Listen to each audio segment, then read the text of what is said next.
অনেক বড় বড় আমের গাছ। আম বাগানের মধ্যে এখানে মনে হয় কয়েকশো আম গাছ আছে এবং সবগুলি পুরাতন আম গাছ।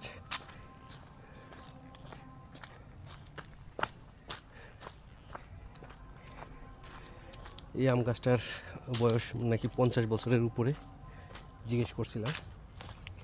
এই বাগানটার বয়স অনেক বয়স, প্রায় 40-50 বছর এই বাগান থেকে একইভাবে আম ফলাইতেছে।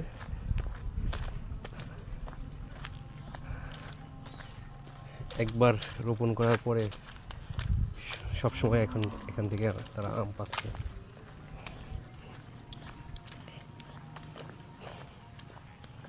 বিশাল আম বাগান।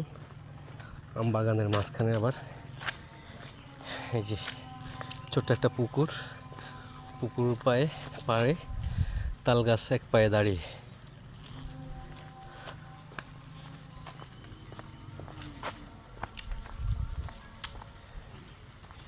কি অবস্থা!